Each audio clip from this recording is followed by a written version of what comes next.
Wrestling fans, are you ready? For the thousands in attendance and the millions watching around the world, let's get ready to rumble!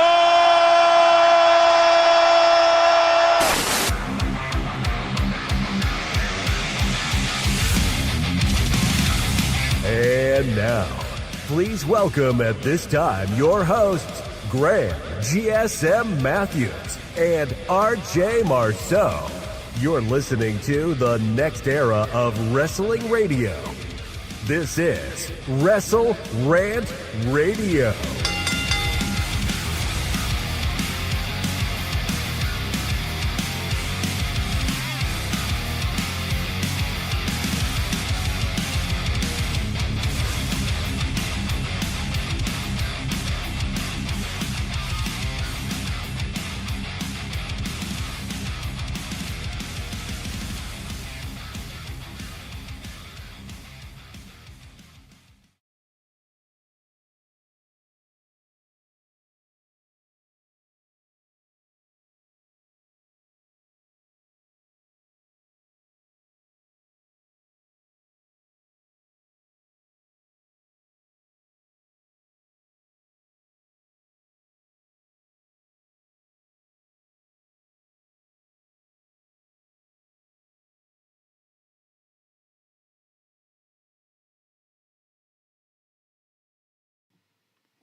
What's going on, guys? Welcome back to WrestleRant Radio here today for January, not even January, I'm skipping ahead to another year here, December 4th, 2025. I'm Graham GSM Matthews. What's going on, guys? Mr. Marceau also joining us here today for a very festive edition of WrestleRant Radio. Brother, we missed you last week. I was sick. I had to pre-record the shit because I was not feeling well, and it was a holiday as well, but we're back here for the final stretch of 2025. What's going on, brother? How you doing? Welcome back to WrestleRant Radio. Good. How are you? I am doing well. Had some technical difficulties there to start the show. December 4th. That was my fault, but I think we're good to go now, audio-wise. But hope you guys are doing well. We got some pretty exciting announcements as we start the show here. That being that the 2025 Year in Review Awards are finally open at WrestleRant.com as of literally less than an hour ago. We had the guinea pig stuff the ballots, that being Mr. Marceau. He voted for me to make sure that it worked. So now you guys can go ahead and vote. If you're watching live right here, right now on YouTube, please take a moment, while you're still watching the show, of course, to go vote in the polls. Let me know what you think. We're not reviewing the results here today. We're going to save that for the final episode of WrestleRant Radio of 2025, most likely coming up the day after Christmas on Friday, December 26th, 2025. So the link is, I put it in the description box, but the link is WrestleRant.com/year-in-review-awards, Year in Review Awards. You can also just go to WrestleRant.com on your phone or tablet, whatever. This is what Mr. Marceau did. Go to the Reviews tab. Underneath that is the Year in Review Awards. So find it there. Please vote. There are 10 categories for Best Men's Match of the Year, Best Women's Match, Best Men's Wrestler, Best Women's Wrestler, all the usual categories.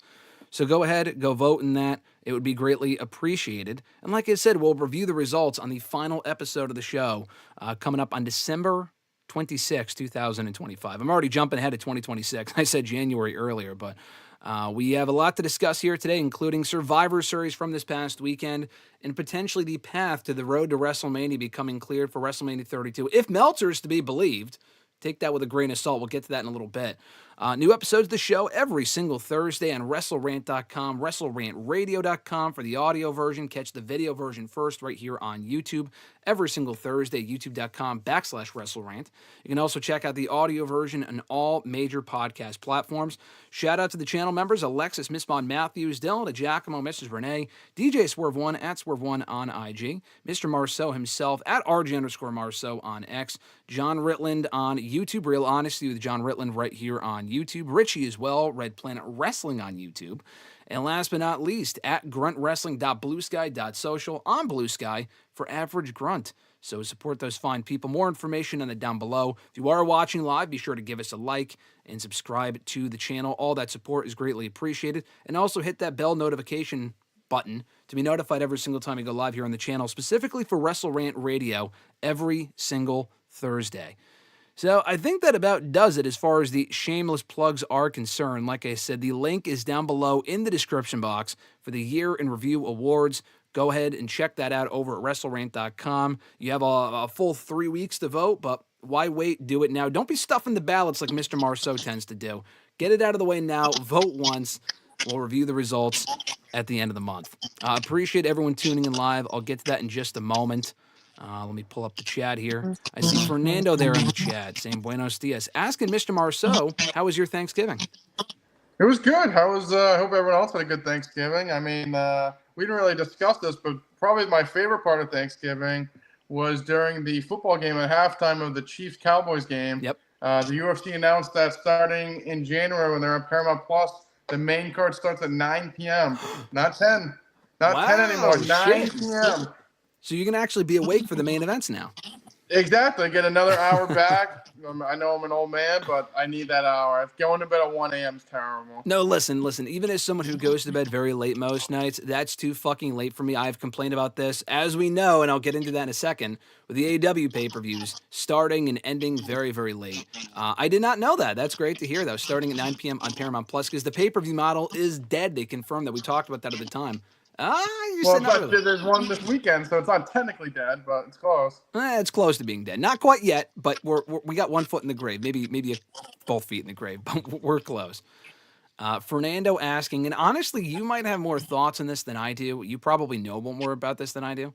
He asked, what are your thoughts on the allegations that Bret Hart made against Shawn Michaels and Vince McMahon? Didn't Cornette do like a whole part of his podcast on this? I didn't really, I heard about this. But... Yeah, I always felt like a brief thing. I guess Bret Hart, in a sit-down interview, said that he thought Shawn and Vince were like gay lovers. Yeah. Yeah. That's about it. I don't know. Yeah, it's kind of crazy. I have no thoughts. I don't know why he's just sharing that now, but yes, I did see that as well.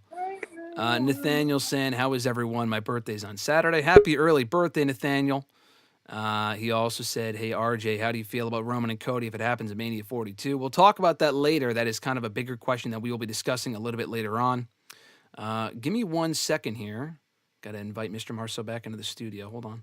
And, he's on his laptop. I'm back. I don't know what I did. I hit Zoom, and then I did a little Zoom on my own, and it started working. So there we go. Perfect. All right, give me 1 sec. You're not going to hear me for just 1 second. They still will. Give me one moment.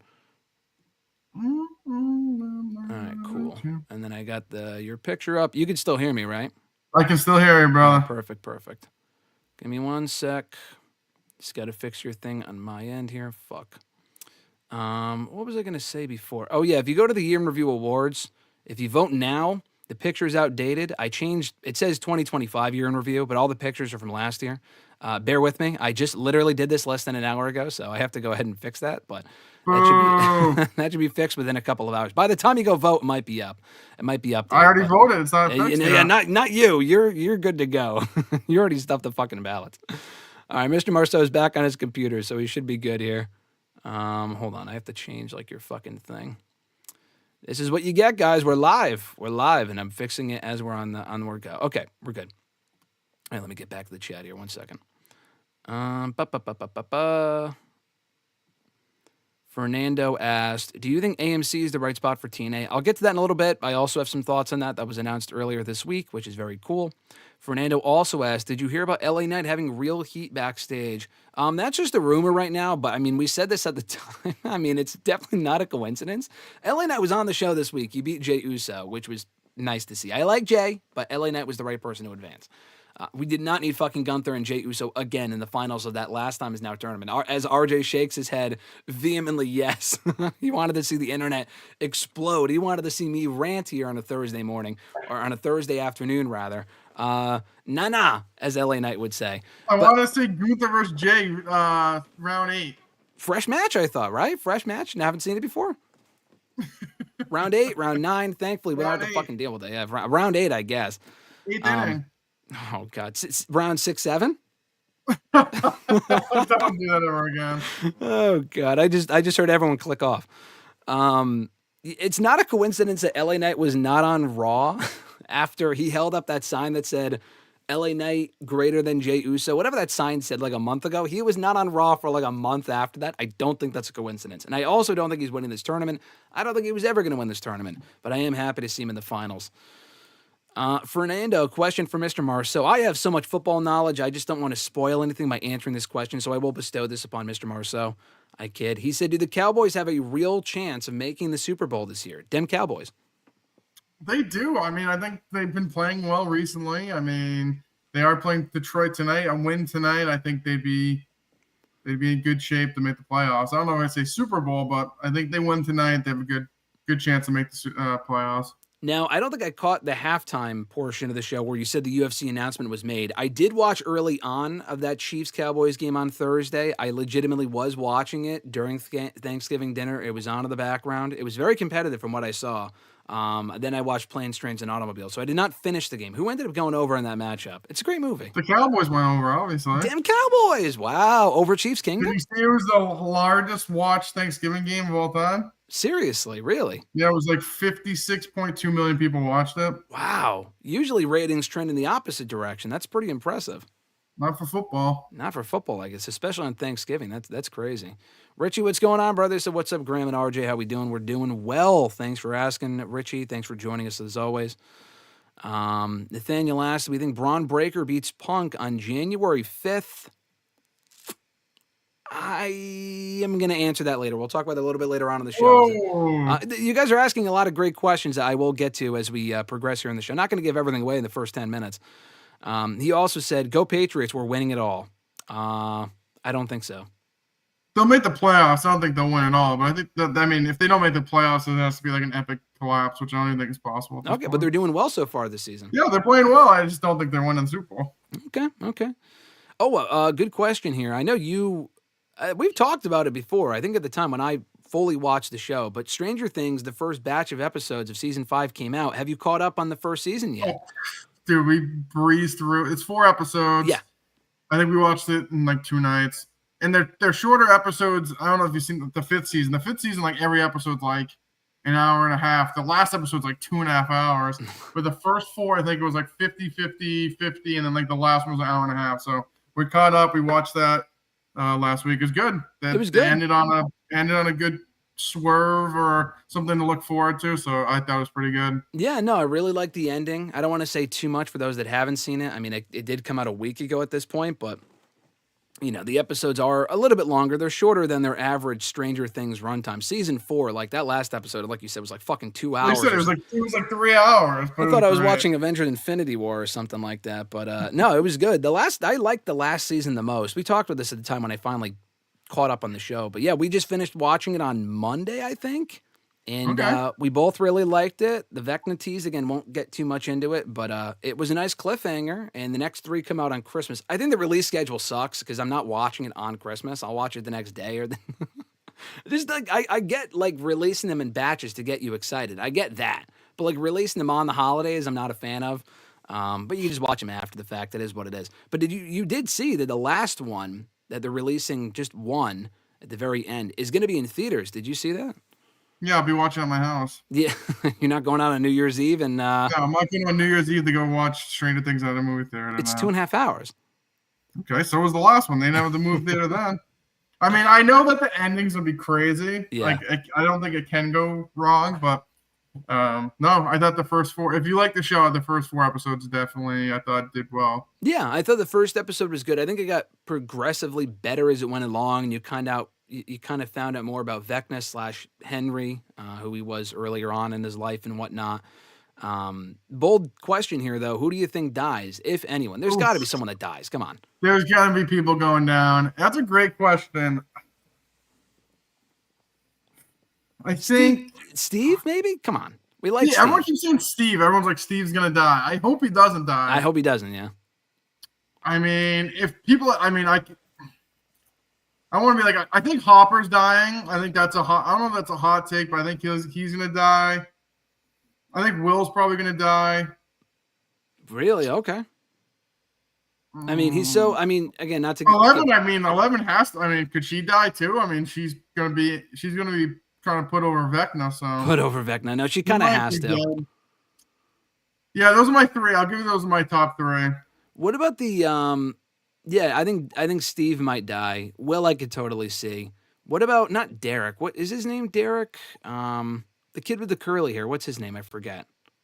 Curly hair. Dustin, not Derek. Dustin could die too. Yeah, I didn't really want to go for the kids. I don't know. The kid's got to die. The kid's got to die. You can't. Are you really gonna kill off Hopper, quote unquote, at the end of season 3, and then he's back, but then you're gonna actually kill him off? I don't think he dies. I don't think he should. So you're gonna kill the kids off, but not Hopper. Not all the kids, just some of the kids. I feel like Hopper's like chewing the die. Like he's kind of like on the front lines. Like I said, just like 11. Like they're gonna be the ones fighting the fight. They're gonna have Nancy can go. If Nancy dies, I don't care. Whoa, I don't know about that. Nancy and Jonathan, just wipe them both out. Whoa, they're gonna get married. You can't wipe them both out. Wait, yeah, exactly. They're gonna get married. One of them, guaranteed, one of them dies. Jonathan, I think, has a better chance than Nancy, though. Man, Nancy thinks she's like hot shit, like woman G.I. Jane over here. She's gone. She's like fucking yeah. She's like from Terminator 2. I forgot the character, but yeah, no. I could see that. What about I don't think Will I could see dying because he's so OP'd at this point. He's so overpowered. You can't kill both him and Joyce. I think Joyce stays alive. I think Joyce is gonna stay alive. Yeah. Joyce needs to be alive. Yeah, his mom needs to stay alive. They can't both die. That would make no fucking sense. What if no one dies? What if the biggest swerve is that no one Someone's dies? gotta go. Someone's gotta go. There's gotta be stakes. More stakes than WarGames at Survivor Series, I'll tell you that much. But I am looking forward to it. I am almost guaranteed. There's 3 episodes coming out in the next batch. I am not watching them on Christmas. I'm not. Maybe the next day. I don't think I'll watch them all the next day. I'll probably watch them over the course of the weekend. That's what we did this past weekend. We watched one before Survivor Series, and then like 1 or 2, I think, the next day. So, and we watched 2 of them on Monday, actually. So, yeah, I don't know. I'm easily watching all 3 on Christmas. Don't spoil it for me. No, I'm not gonna spoil. Usually we do like breakfast in the morning, and then the rest of the day don't do anything, so I can just binge. There you go. I guess that makes sense. You get all your Christmas, all your Home Alone watch-alongs and run-throughs earlier on in December, so you can catch up on Stranger Things at the end of the month. That makes sense. Let me see. I am looking forward to the rest of the show, though. I could see you watching it all in that one day and then just texting me at the end of Christmas, I'm having a nice holiday, just being like, Dustin's dead. Like, fuck you. No, I have to hit you with, have you watched it, pal? Yeah, no. That's what you hit me with. Alexis, just go ahead and spoil it. Alexis would be like, Mike's dead. I know. She'll never live that down. Oh, I forgot to ask, because you didn't watch it when it first came out. You watched it the following week from what you said you were going to do. Have you seen Wicked yet? Because Nathaniel said he's seen Wicked. Wicked. We saw it on Black Friday. Yeah. So I haven't spoken to you on the phone since then. What did you think of the movie? I thought it was pretty good. This might be a hot take. I think the For Good song might be better than Defying Gravity. That is a very hot take. That's a very hot take. It's a hot take, but for me, it's very interpersonal and friend thingy. So that got me. That scene got a little bleakage out of the eye. Okay. I won't spoil it because Nathaniel's seeing it tomorrow. He hasn't seen it yet. I did not like the ending. I know it's entirely based on a play. Didn't love the ending, but I thought the movie was good. I mean, what was there not to like? I don't. Felt like a swerve for the sake of a swerve. It definitely was a swerve. I mean, I knew what happened, but like, yeah, it's a swerve for the sake of a swerve. Yeah, wasn't a fan. Vince Russo wrote that part. Yeah. He wrote that after he was done writing JCW or whatever the fuck he's doing now. Alexis changed her username to Tyreek 2.0, so we can just confirm right now that she's been Tyreek all along.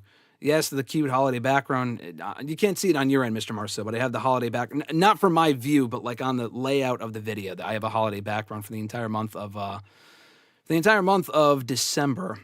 Fernando said I'm totally voting as soon as the stream is done. What a guy, Fernando. You're waiting until the video's over to go vote. You're not even going to multitask. You're going to pay full attention. I appreciate that. Richie said, thoughts on Big Show stating one. I saw this. Thoughts on Big Show stating he wants one more full-time run in AEW. He ain't fucking getting one more full-time run. He's lucky if he wrestles again at all. The shape that guy's in, I mean, come on. I like Big Show. I like Paul White, but no more BS for real. Like, we don't need that fucking... that match he was in. He didn't even have a part-time run in AEW. Did he even wrestle? What did he wrestle? One match, maybe? He wrestled, I think, more on Dark than he did on television. I know he did, like, there was, like, a I don't know if it was a Stadium Stampede. I feel was like that someone like street Hobbs fight. like dropped him on like a fucking car. That was But the last time he besides that- wrestled. Yeah. Yeah, exactly. No full-time run, please. No part-time run. No run at all. No, I completely agree. Dear Santa, please do not give me one more Big Show run. Please and thank you. Nathaniel said, my Thanksgiving was great. I put steak sauce on rib and mac and cheese. Interesting combo. Is Shawn Michaels Bret Hart's biggest rival? No. Goldberg. Yeah, in real life, it's definitely Bill Goldberg. I was going to say Stone Cold, but in actuality, it's probably it's probably Bill Goldberg. Richie said, one more 6'7", I'm leaving a dislike. I mean, listen, if it's there, it's there. I'm not going to ignore it. There's the people demand more 6'7". Who is Love Ziggler? Yeah, we all need to know. Cowboys beat the Eagles as well. Damn, they're on a roll right now. They are. Cowboys, yeah. How about them Cowboys? How about them Cowboys? I assume Steven Smith is just rolling in his not grave. He's not dead, but he's crying at this moment, knowing that the Cowboys are doing well. Oh my God! Fernando asks, are you guys okay with the next batch of episodes of Stranger Things not dropping until Christmas?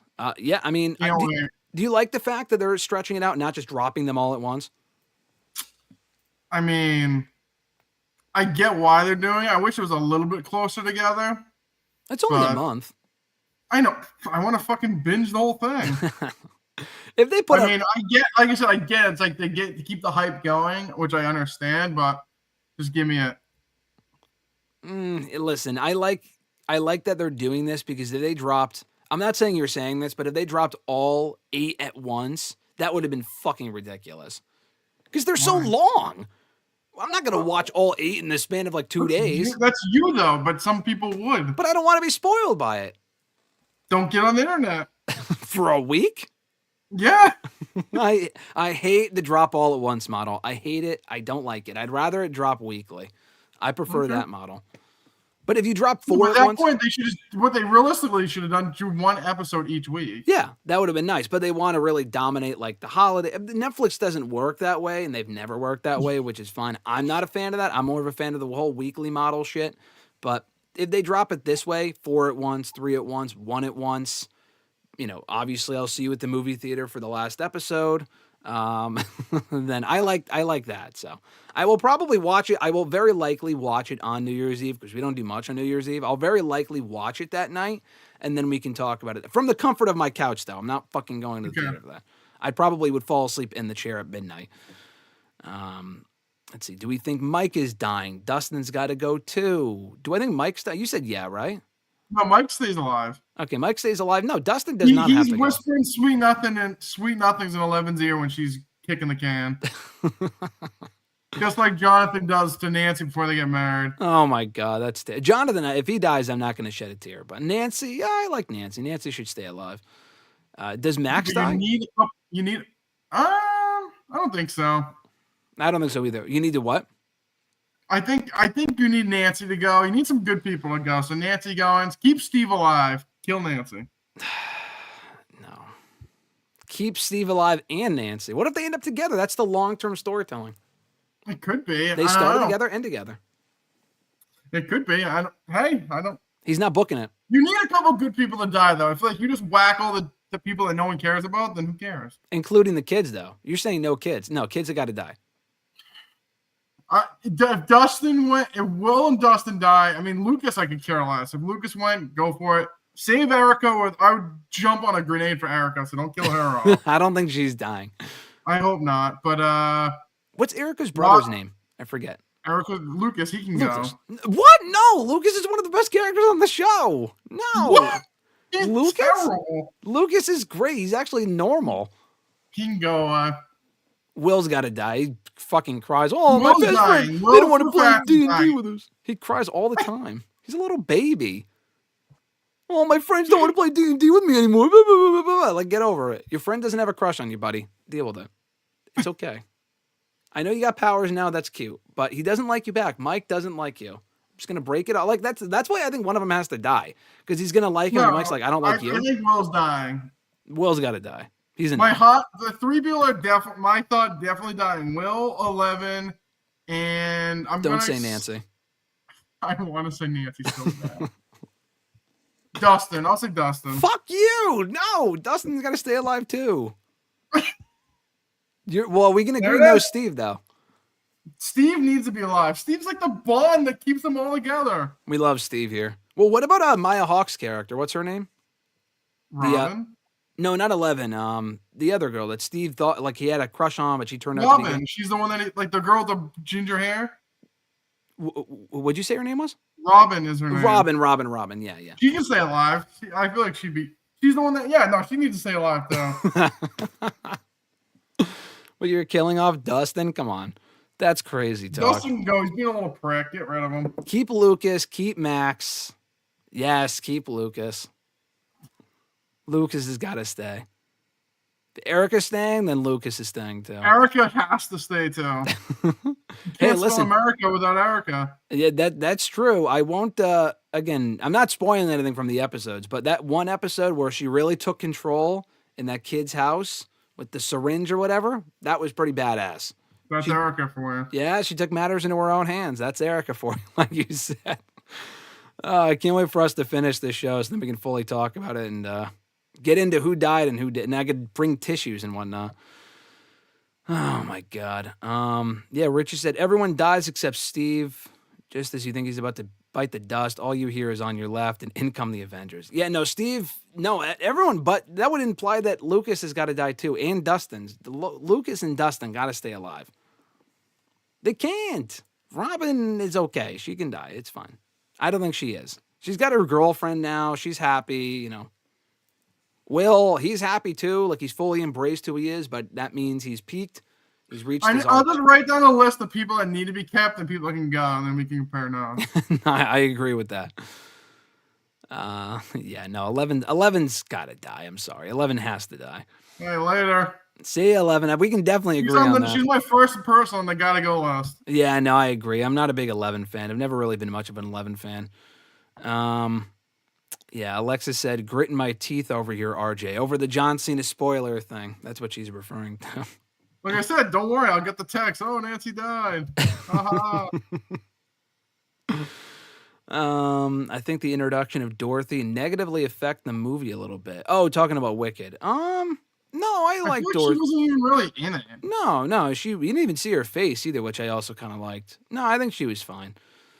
Yeah, Big Show's knees are working full time just to keep him standing up part time. Yeah, no, that's a shoot.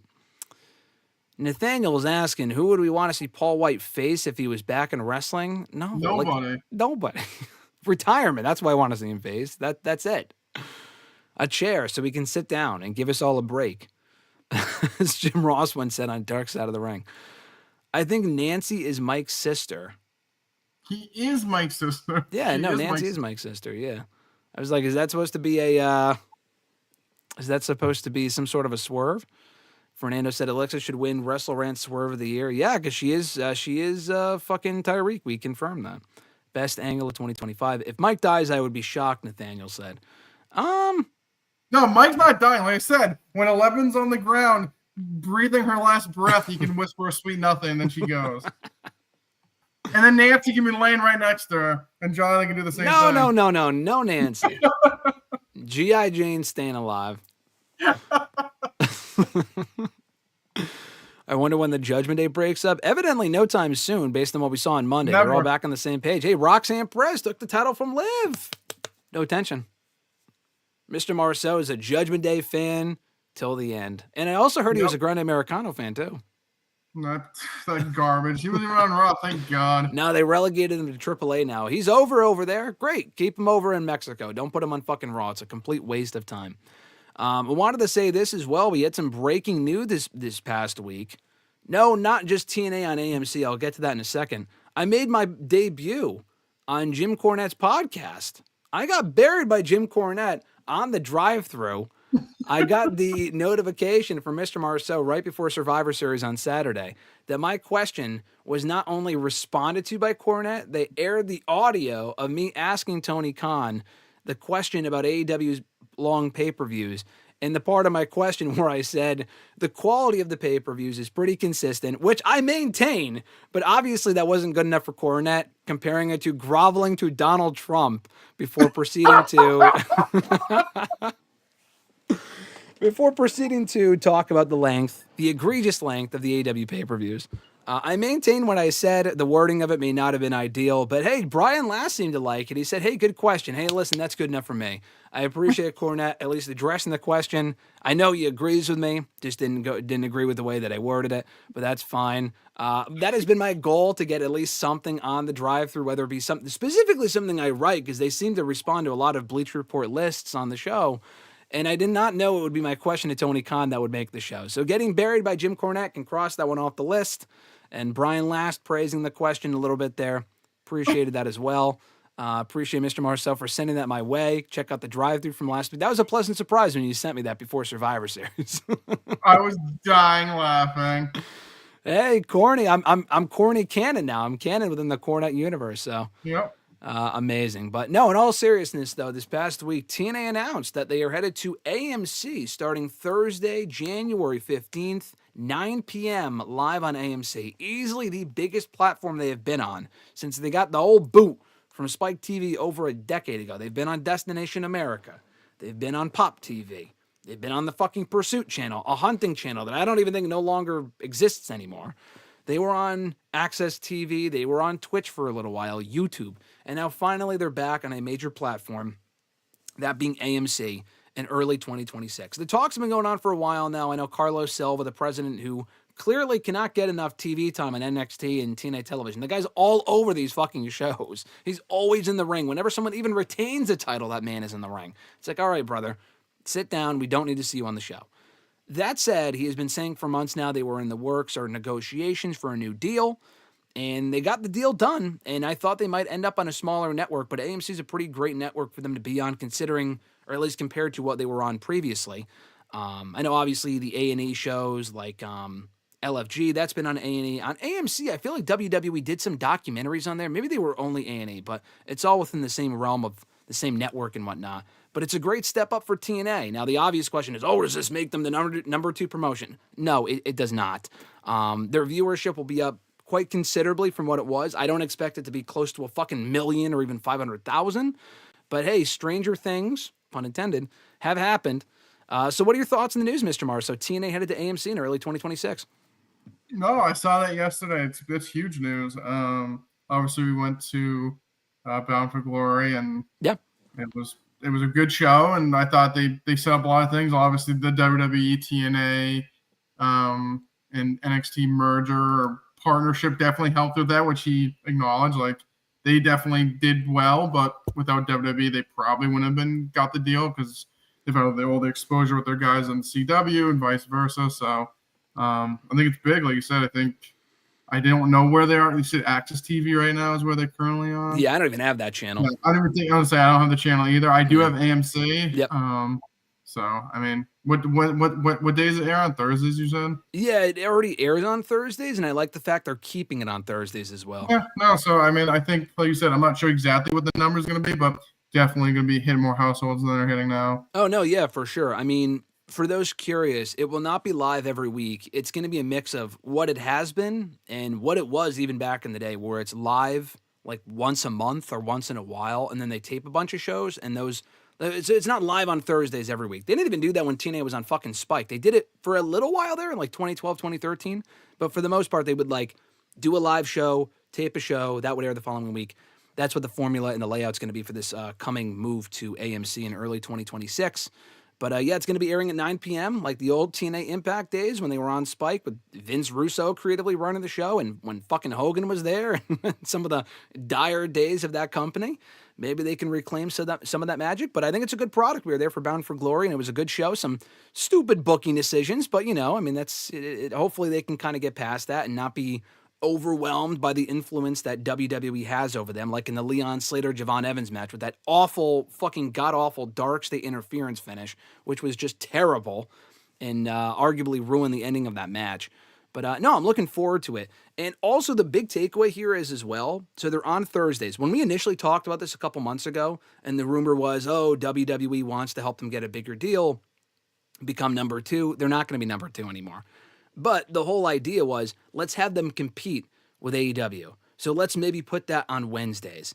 Thank fucking God. I mean, just as a viewer personally, I don't want to have to watch both on the same day. But I also think that would do, as we discussed at the time, TNA a disservice in having to compete with AEW. It's like killing them before they can even really get started. At some point, could they move to Wednesdays and compete with Dynamite, or compete, quote unquote? Maybe, but I mean, that's what they did with NXT, and they kind of shafted that and kind of ruined NXT there for a little while all those years ago. Do you think it was smart to give TNA its own night as it has been, or would you have rather seen it on Wednesdays against AEW? No, I think keeping on Thursdays for now. Like I said, depending on how, if they do continue to grow a little bit and like have good shows and kind of get more buzz, that maybe eventually move them. But like you said, I think for the viewership and Thursdays is just a lot better because there's nothing else on that's like wrestling related. Yeah, wrestling related for sure. I mean, obviously they're gonna have to go up against like football and shit, but I mean that's gonna happen regardless of the day. On a Wednesday, there might not be football, but they're gonna have to go up against Dynamite. It just is what it is. Definitely the best day for it. Happy for TNA, so I'm looking forward to that. I'll definitely watch that first show live on AMC, and it's gonna be in a lot more homes, like you said, than it is now and has been for the last 10 years. So hopefully they can pull out some good shit. I mean, I even saw someone say, what if Jericho pulls off the swerve of the century. He leaves AEW, which I think is probably still going to happen, but he goes to TNA first instead. Now, they work with WWE, so the idea could be, he goes to TNA first, and then he goes to WWE soon after. I think that first pop it's probably got to be in the Rumble, though, right? I mean, it could happen. Say so. Yeah, no, I would say. Yeah, I mean, is there anyone in free agency right now that you could see going to TNA to be a real benefit to them, like a Dakota Kai or someone like that? Yeah, I mean, I think they actually have a pretty decent women's division. So, yeah, I mean, any free agent women, I think, would be kind of like, I feel like it was kind of like their niche for a while. I feel like they always had some pretty good women wrestling. So, I'd say any of them. I mean, they still have a good group now, but I can't think of any like men that I'm like should go to TNA. And yeah, no men specifically that are currently not under contract. Like, for example, you know what? He was in talks to be in TNA years ago when he first left WWE, and he's still free now. I mean, I don't think he's a good fit for TNA necessarily, but what about Braun Strowman? He's too busy eating on the USA Network. I guess he's not. I don't know. I just don't see him as he's like me. For me, he's WWE or nothing. No, I agree. Yeah, I just see him as a WWE guy. But you never know. There's a whole bunch of people that have been released. Maybe I feel like not. Like a Karrion Kross or a Killer Kross. He had his issues with TNA years ago under previous management. Now might be a different story. But like the whole weird thing about leaving WWE is that they fucking fired you. Like they fired you and now you have to go work for the company that's already working with WWE. So it's kind of a weird position to be in. That's why I could see him necessarily not doing that. Although I feel like he'd be a good fit for TNA. Yeah, no, I think he could be a good fit. But like you said, we'll see. Yeah, no, we'll see. Nathaniel asking, what if Moxley was the guy behind the WarGames ending? Nathaniel, I am embarrassed that you would even ask that question. We were just joking about this before we went live. We will talk about that Survivor Series ending and who we think is behind that mask. You're popping Mr. Marceau with that question. Because that means you can insert the quote from Billy Madison. That is the stupidest, most brain-dead thing I've ever seen, and we are all in this room dumber for having heard it. All love to Nathaniel. But do not be among that minority that thinks, what if it was John Moxley under the mask at WarGames? I've seen enough theories about Jericho and Orton and all these nonsensical, stupid things that don't make sense.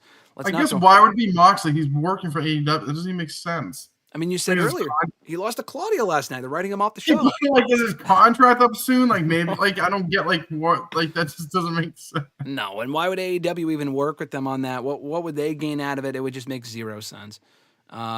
I did not catch Braun Strowman's cooking show, Nathaniel, but didn't you catch an episode? Like, it's a nice background show. I saw one episode. It's decent. I mean, like you said, it's similar to like Diners, Dives, and Drives. I mean, just goes and eats food and tells them, they talk about the place and we move on. Yeah, no, same premise.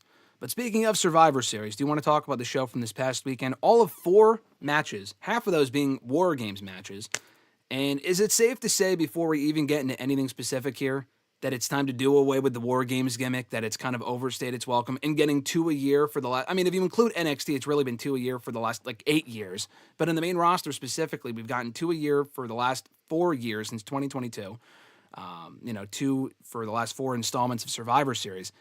It's not hitting the same as it did when we first went in Boston back in 2022. Yeah, no, I mean, I think it's just a tired concept at this point. I think the whole concept in general is tired.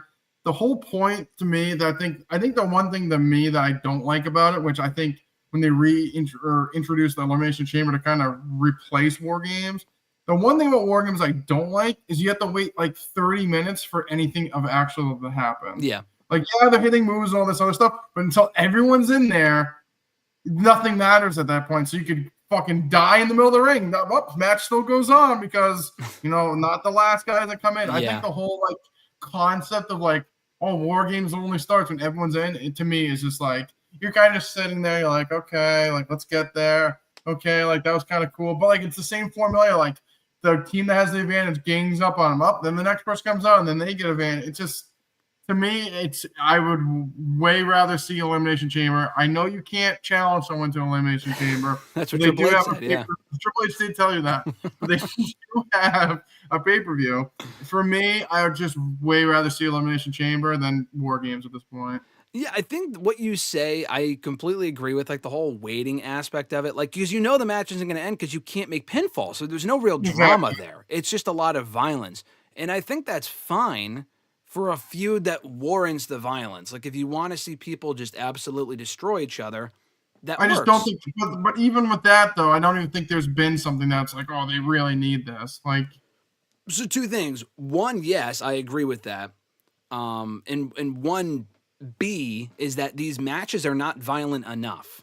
In AEW, I think it works better because they do get more violent, but they're almost too violent. Like with the women, and I'm not saying, oh, I'm a baby, like I don't like the violence. Like I like the violent shit, but they do way too much of it on any given show to the point where it doesn't fucking mean anything. Like when Sky Blue's out there bleeding in the first 3 minutes of the match, I mean, come on, man. Jon Moxley's bleeding against Claudio Castagnoli last night in a random like Continental Classic match. Man, fuck off. What the fuck is this?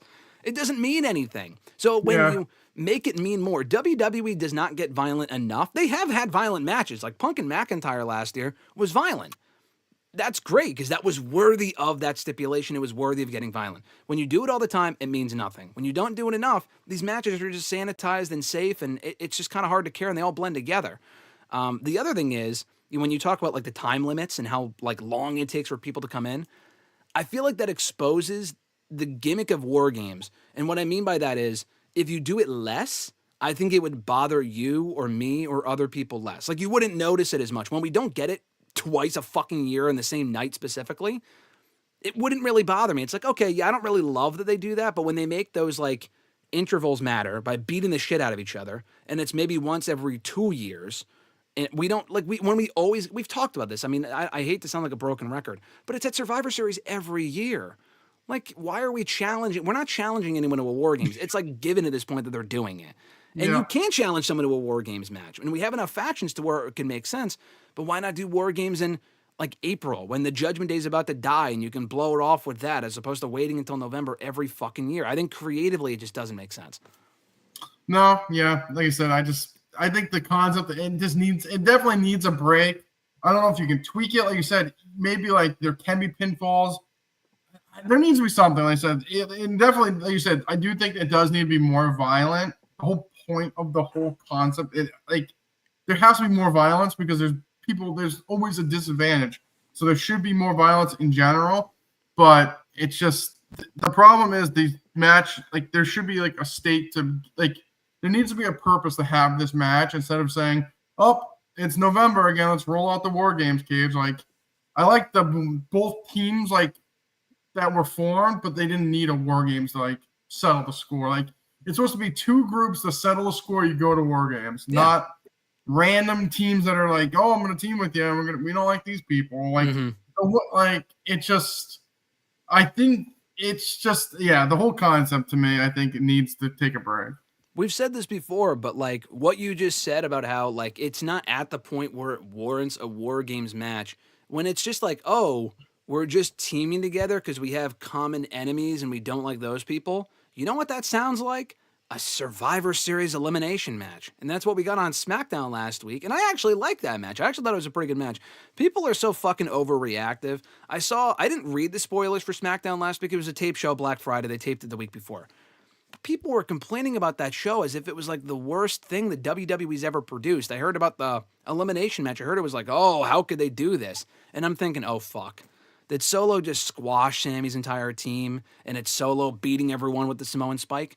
I watched the match, and yeah, members of Sammy's team got eliminated, but like, they had the 5-on-4 advantage at one point. They eliminated almost every MFT. It came down to Solo as the, no pun intended, the sole survivor. He was Solo in that match at the end.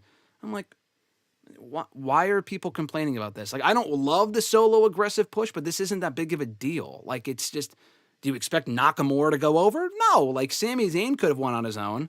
I don't know. That's just something that's worth complaining about. I like the Survivor Series. You know what it was? They didn't take a big enough risk.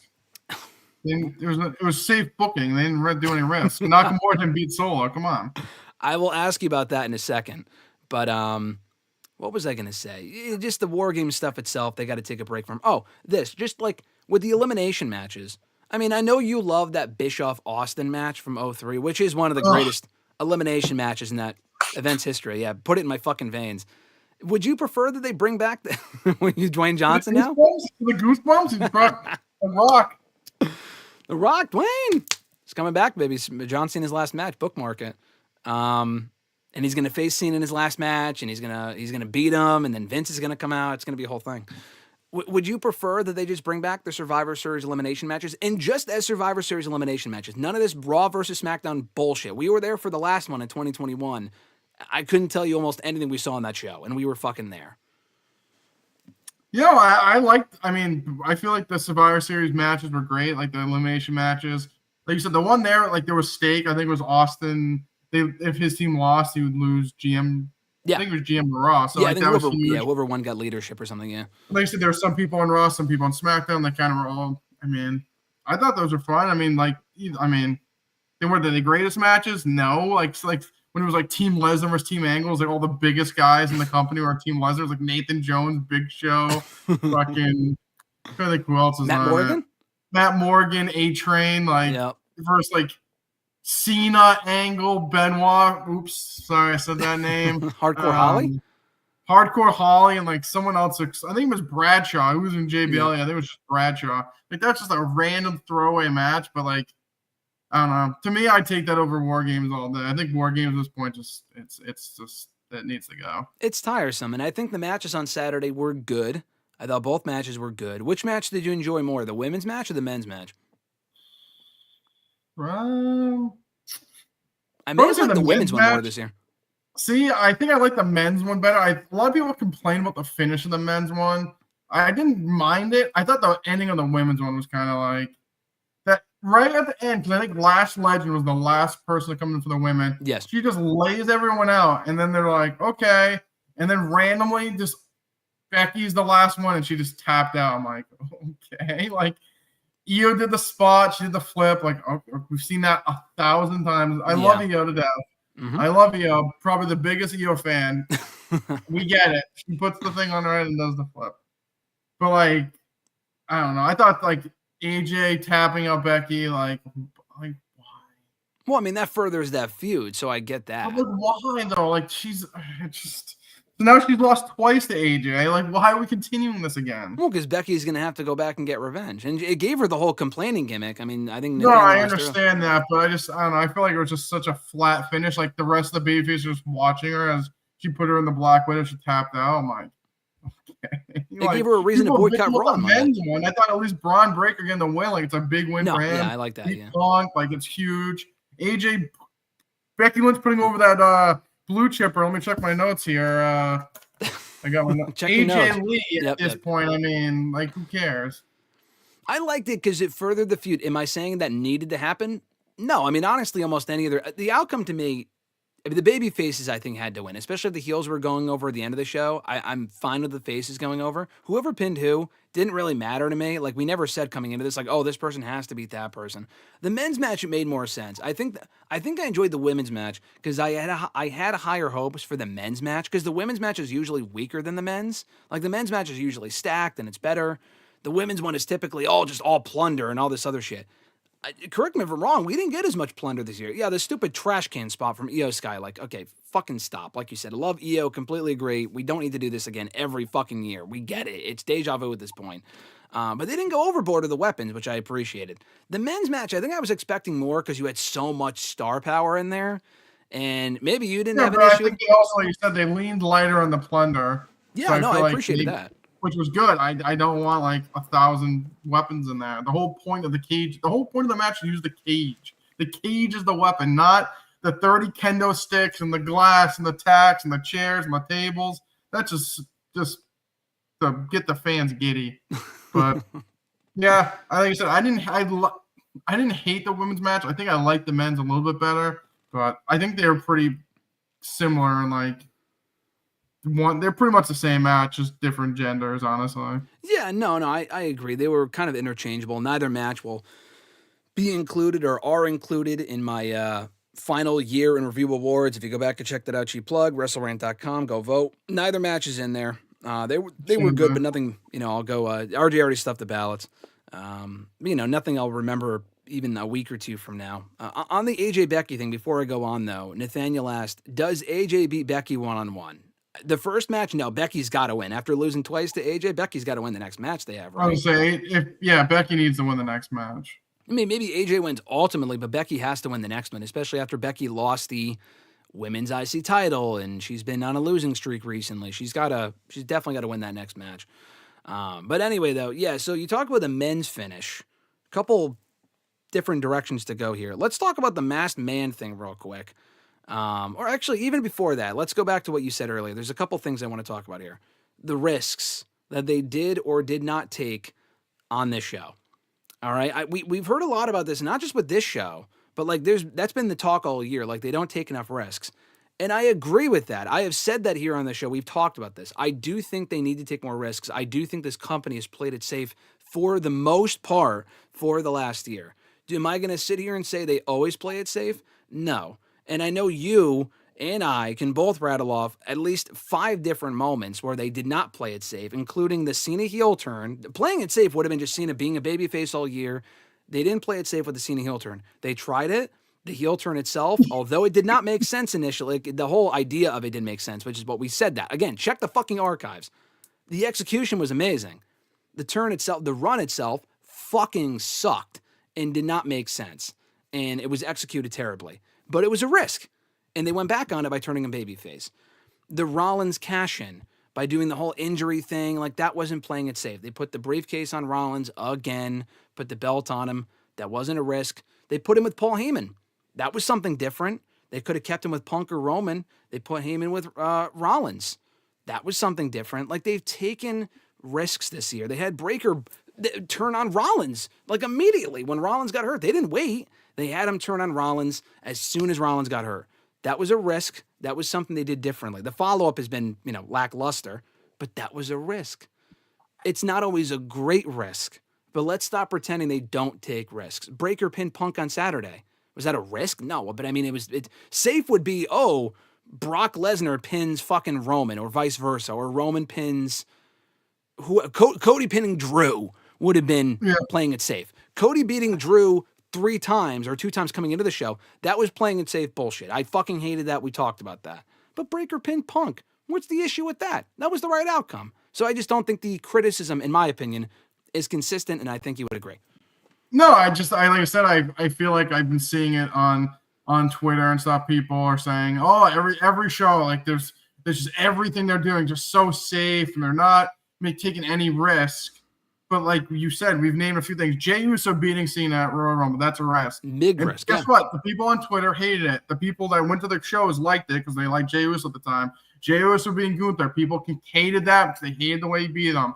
Was it probably the right outcome? I think he should have won tapping Gunther out, I didn't think that was executed great. I agree, yeah. Whatever. They took a risk. Naomi won Money in the Bank. She was probably looking back at the time, she was having a good run, but a lot of people think she was going to win. No. She's had a good run. She wins the briefcase. She wins the belt. She gets pregnant. I mean, obviously they can't, but I think that was a good sized risk. Like I mean, they kind of rode her momentum, but there were some other people in the match they probably could have given to. Rhea Ripley being one of them. Rhea Ripley as well. Drew not beating Cody is probably the only one that I think that they've really failed to execute. Like Drew easily should have beat Cody. Cody could have easily got the belt back. At this point, we're probably getting Cody holding the belt to Mania. To me, I don't hate Cody. I don't like Cody. I am tired of Cody at this point. And I think a lot of people have the same sentiment that then go to the next furthest part of, I'm not tired of Cody. I don't like Cody anymore, which is kind of a slippery slope they're working on right now. But if Cody lost to Drew and Drew held the belt for a little bit and Cody got the belt back, I think people would have taken that booking a little bit better than what we're getting now. Yeah. That's a mistake. LA Knight not getting a better push. Okay, I get that. But is it really like people are like, oh, he hasn't won anything. That's a risk. Like, if they gave him the belt, then I don't think that's a risk because people want to see it. I mean, and it's like Randy Orton as well. Like, Orton, Knight, and Drew McIntyre should win the belt, but like, is it a risk? Like, if you put the belt on them, maybe. Orton definitely not. Orton is definitely not a risk. Like, I get, like, maybe they put the belt on Drew and people just don't care. Okay, then you put the belt right back on Cody. But keeping it on Cody the whole time is just like, what does that Drew do? It just makes Drew look at the end of the day a loser.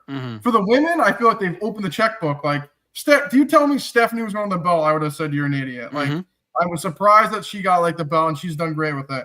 Roxanne's had a great push and she's done good. The Julia, that was just kind of, they did take a risk, I guess, putting the belt on her, but they also had the most awful booking facing fucking Kiana James, or she was with Kiana James facing B-Fab and Mi Chen like every week. They put the belt on Chelsea Green, which is like fine because she's been pretty hot lately, so good for that. But like, I understand not everything's a shocker. Like people are like, oh, Ziggler should have won his match. What, to lose the next week? Or when's have he made it further and he lost it? Oh my God, he lost. Like at that point, it was cool to see them return and then they lose it. Like, okay, sweet. We move on. But the narrative saying, oh, everything's just so safe. What is a risk, man? That's what I want to know. I want to know these people that say everything's safe and everything's just like cookie cutter. Then what do you want to see then? And then, like you said, people want to see Cena turn heel. And guess what? It was probably the worst decision they made all year. Yep, it definitely was. It was terrible. And it was so bad, there was no explanation on why he turned face, and they just did it one night before SummerSlam. He was champion for 6 months as a shitty heel. Then he came on SmackDown, acted like he was old Cena and didn't explain anything. And just acted like it didn't happen. And no one goes back to that. But the fact that people are pushing for him to go heel, and he went heel, and it was terrible. That's a risk. It was a risk, and guess what? It sucked. Yeah. I completely agree. I mean, there are risks being made, but you're just not a fan of them. And now I'm not saying you, I'm just saying the general sense here. Like, in the Cena thing, we can all agree. I'm not saying, when I say you weren't a fan of him, we all weren't a fan of that Cena heel turn. I mean, initially, the turn itself was a risk. And we said that at the time. I don't like that they're even turning him heel, because why would you turn him heel when he's beloved now more than ever in his final year? They wasted 4 months, and it was cool to see him up against Randy and Punk with the roles reversed. I like that, and the title run wasn't terrible. Like, he had some good matches. The promos were really what my biggest problem was, because those promos sucked. And the Cody Mania match was just a dud. That match sucked. Yeah. They got Travis Scott involved. That was a risk, right? It sucked. It was terrible. And like I said, I think people think a risk, I don't know if it's a risk or just like a surprise booking. Like people I saw this weekend, like, oh, Nikki Bella should beat Stephanie. But why? Yeah. Why should she beat her? Stephanie just won the belt. She's on a run. Like, she's clearly going to be one of the new faces. Why would you not kill her momentum, but slow her momentum down for just to randomly drop the belt to Nikki Bella? Why? Because Nikki Bella's like, I think it's more the sake that people want like a shock, or like, it's the same thing as like the moment. Like, Rollins winning at SummerSlam. It was great. Then we get the Vision. Guess what? It wasn't that good. Like, that's like, luckily, he did get injured because now we're away from him with the Vision. But like, the moment itself was amazing. Yes. Same with Cena turning heel. The moment was sick and it was huge. And it was all over social media. But guess what? The follow-up for both of them, their two biggest moments of the year, were flat duds. Yeah. No, that's the biggest part of it. I think this company also favors too much of the moment. But people going for a swerve for the sake of a swerve, like the Nikki Stephanie thing, I understand the mindset and like, oh, not everyone needs a long title run. I agree. Apply that mindset to Cody Rhodes, though. I mean, do that to Rhea. Do that to Cody. Do that to Roman Reigns. Do it to people that are already established. Stephanie, she's new. Yeah. If you just have her stop her already, people are going to be like, oh, I guess she's not like the established stars can have smaller reigns. Yeah. Someone like Stephanie needs a bigger reign. And like beating Nikki Bella, they tout the Hall of Fame thing. At least that like the casual person, like, oh, she's like it's different. I mean, you talk about Rhea Ripley. They did take a bit of a risk with her by having her lose the belt a month before Mania this year to Io Sky. Now, can people really remember Nikki or Io's run? No, but that's not her fault. I mean, she had that amazing match in Mania, which was one of the best matches all year, men or women, from either company. The run itself, they did nothing really with until she lost it at Evolution. But her losing or beating Rhea for the belt on that random Raw when it looked like we were getting Rhea and Bianca, that was a risk. I mean, that was an amazing moment. And again, the follow-up is the company's fault. But it's not as if they don't do swerves. Sometimes those swerves are great. Sometimes those swerves are terrible. But it's not like they don't do the occasional swerves. Should they do more of them? Yes. But let's not act as if everything is so, plain Jane, cookie cutter, basic booking. The fact we're even getting a tournament right now, I think is really cool to crown John Cena's last opponent. Do I wish the opponent or the tournament itself was more exciting? Yes. But the positives are the Gunther run in this tournament has been unfucking believable. I mean, this man had great matches with Javon Evans, no surprise. Carmelo Hayes, great match. The solo match, I'm like, bro, this is going to be terrible. Who cares? I don't give a fuck. And understandably, because no one, solo doesn't really have many great matches. They went in there on a fucking banger on Monday. I'm like, holy shit. That was great. Oh, Gunther's too predictable. Well, you know what? Fuck you. These are the same people that would complain. These are the same people that would complain that if 3 months ago when Brock squashed Cena, that it looked like they were going to run it back for Cena's final match. And we were, me personally, I was like, oh, fuck no. I do not want that for Cena's last match. Absolutely not. And we're not. Oh, thank God. But now we're getting Gunther. Oh, it's too predictable. The fuck do you people want? What do you want? You want Sheamus. Gunther's too... Okay, then what? What options do you have? Stop crying about someone who doesn't work here in Edge. That was never going to happen. And guess what? I wish it did happen, because if it did, I could tell you that there was people who would be complaining about that too. Oh, it's too old, guys. I would probably be saying, I mean, I like the Edge and Cena feud. You grew up on it. That would be a good match. But it's the same thing. Oh, same old, same old. Like, fuck you. Like, just enjoy it to an extent. It could always be worse. It could be better, but don't act as if this shit is awful. Like, the product isn't terrible. SmackDown is just, needs work. We go on the internet, people think old Vince stuff's better. So. I mean, we talked about that. That's not even worth addressing when people go, oh, Vince McMahon's creative was better. Now, will I say, are there aspects of Vince's creative that were better? Yes. Honestly, yes. I think there are things that Vince did do a little bit better. Overall, is the product better now than it was in 2021 or 2020, 2019, 2018, even early part of 2022? Yes. And if you say no, you are fucking lying to yourself. You're lying. You want to go back to Shanky on SmackDown and some of the Brock and Roman for the up team? Like, stop. Stop. You are complaining to prove a point, and we live in a world where everything is either the best thing ever or just absolute garbage. Some things can be okay. They can be okay. Raw this week. It's going to be epic. He's got to stop. He's pulling his biggest Tony Khan moves. We're like, it's an epic show. It's not an epic show. Okay, stop. But I liked Raw this week. It was a good show. I thought it was a good show. It wasn't epic, but it was a good show. It wasn't epic, but guess what? It wasn't awful. Oh, it wasn't epic, so it sucked. No, things can be decent. Oh, what a shock. Like, that can be okay. I hate that mindset. We've talked about it before, but that still fucking bothers me. But we'll get back to Survivor Series in a second. Nathaniel asked, for you, do you want AJ to win the IC singles title, the Women's Intercontinental Championship? Talking about AJ Lee. She could. I mean, I don't think it'll be anytime soon. I mean, Maxine's holding it now. She probably would lose it to a heel. Yeah. Don't know exactly who, but obviously maybe AJ wins it from that person, but I don't see her winning anytime soon. Yeah, no, neither do I. If Becky was holding it, then maybe, but she's not, so probably not. He also said, I'm glad Nikki didn't win. I agree. Listen, I said I like Nikki being back. People will poo-poo all over it, and that's your opinion. That's totally fine. I think her run's been okay. She's there to put people over. Should she have gotten a title shot without winning any matches? No, that was kind of stupid. But the match was okay. And to put it on Nikki, like RJ said, why? Oh, so she can chase and get it back. But why? You only do that if the person you're putting the belt on is white hot and doing great work. Drew, I thought, is great. He should have gotten the title, if only for a few months. Kevin Owens last year was fucking awesome when he turned on Cody. They didn't put the belt on him. But you're going to put the belt on Nikki Bella, who is largely ice cold right now? Why? And also, like RJ said, Stephanie's not established. It would do more to hurt her to lose it and then get it back than it would do to help her. She beat her. We're moving on. Liv Morgan came back. Do Stephanie and Liv. That works. Liv's over. Liv's great. They want to see her face Stephanie. And Stephanie beats her. She'll get more over and gain more credibility from beating someone who matters. No disrespect to Nikki, but Liv Morgan is far more relevant than Nikki Bella is in 2025. It's just a fucking fact. It's just a fact.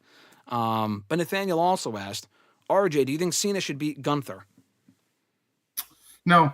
I mean, I don't know what that does for Cena. I don't really know what it does with Gunther. I think whoever wins the tournament should be beating Cena.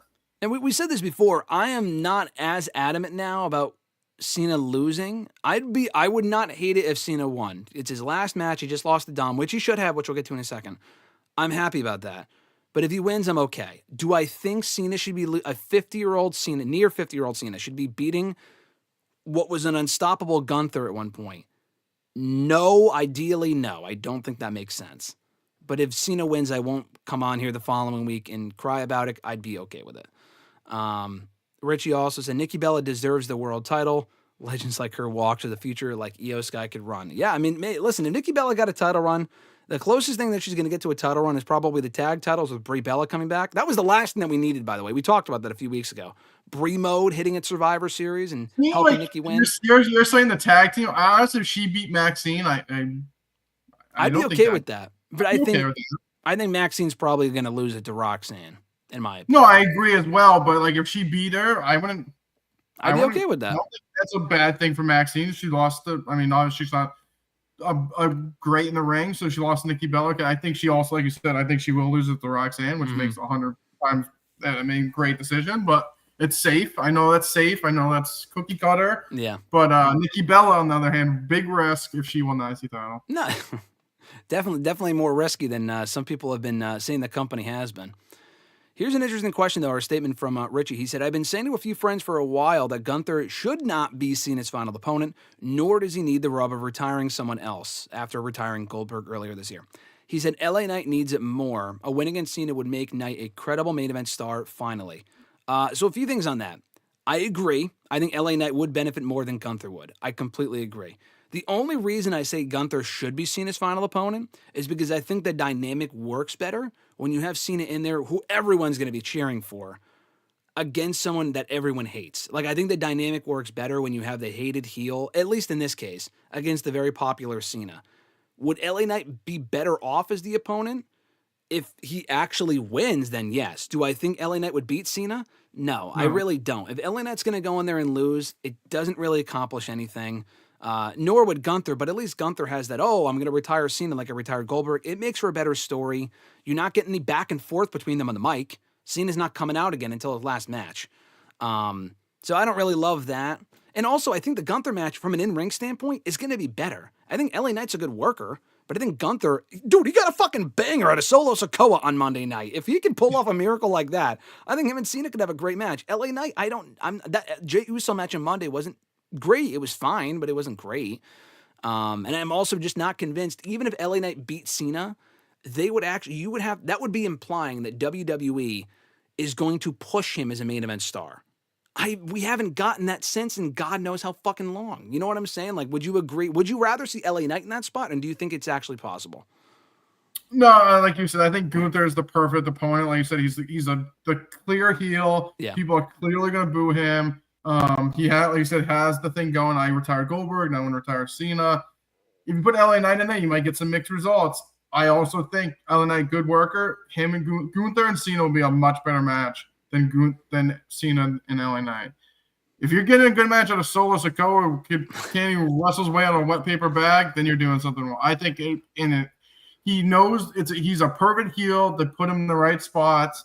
And I think it's like you said, is he going to get a rub? No, because he's a beast and he's been champion multiple times. Yep. But I think him winning is a much better result than LA Knight. Yeah, I agree. I also just don't think Cena might lose because he just lost at Survivor Series, so they might not want to have him lose on back-to-back shows. Do I think that really matters? No, but like he lost to Dom, which was the right result. But it's not like he lost clean. No, he didn't. They basically brought the bazooka out to beat him. Yeah, I know they brought the entire Judgment Day. And I like that Raquel and Roxanne hit their finishers on Cena. I thought that was great. I thought that was cool. Liv coming out, pleasant surprise. Happy to see her. Hopefully this speeds up the Judgment Day tension, but I don't think it is. They're back on the same page.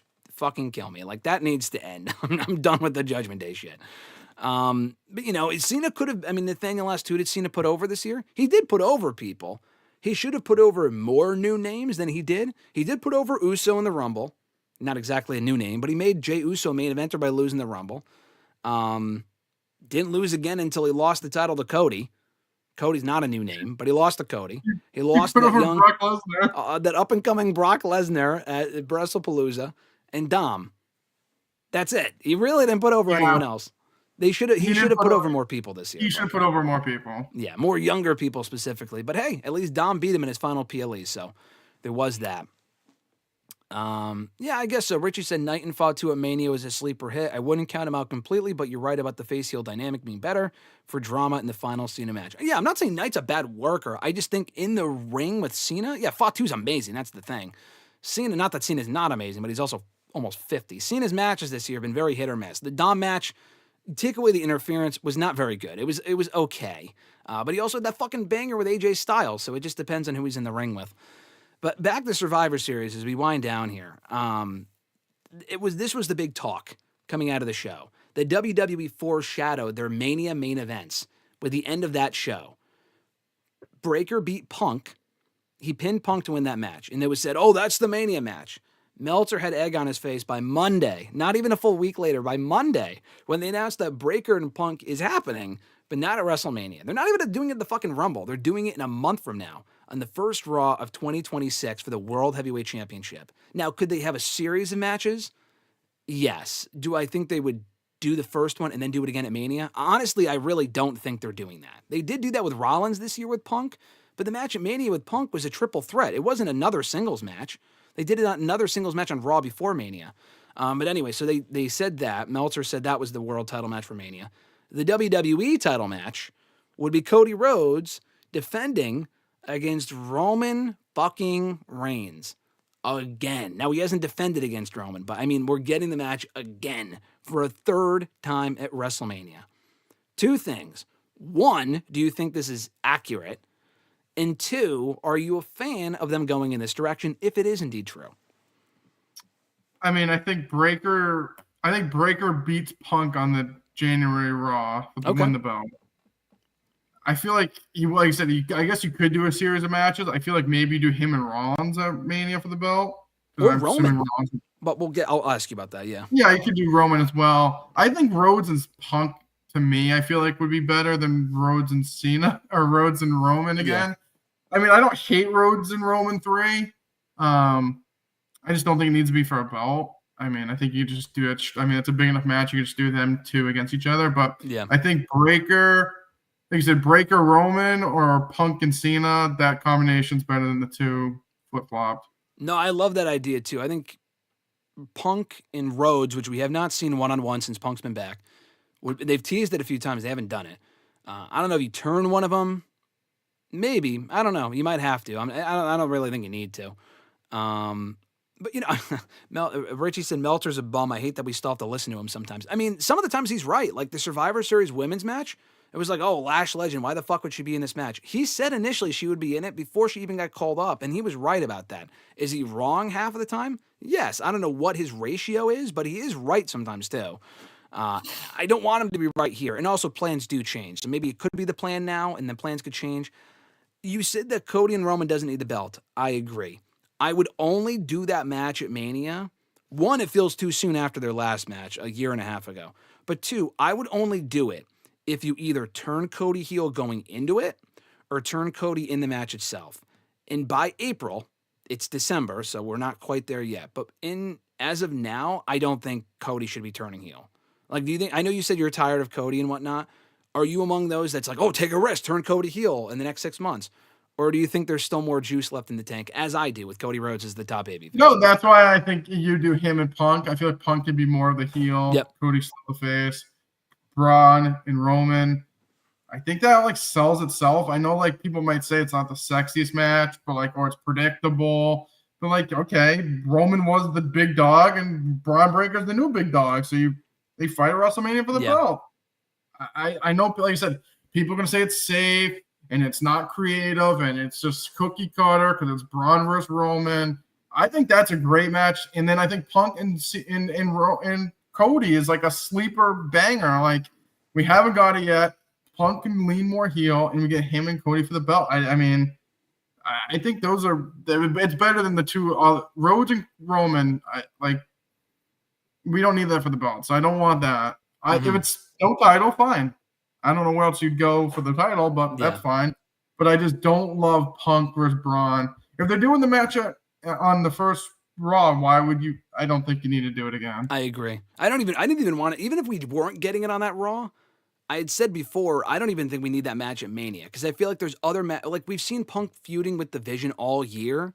I feel like we've already seen that match before. We actually haven't, but I just don't think that's a Mania match. I think you do that in the first Raw, which I think is awesome, by the way. You do a title change on Raw. Punk doesn't need to be champion for 6 months. You take the belt off of him in January. I really like the Bron Breakker Roman idea. If someone says you're playing it safe, come on. What do we? You know what? Playing it safe would be putting the belt back on Roman.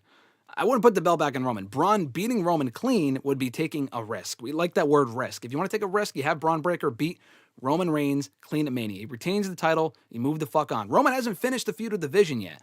I don't think Rollins factors into anything just because he said this past week on one of those ESPN shows that he's been hurt.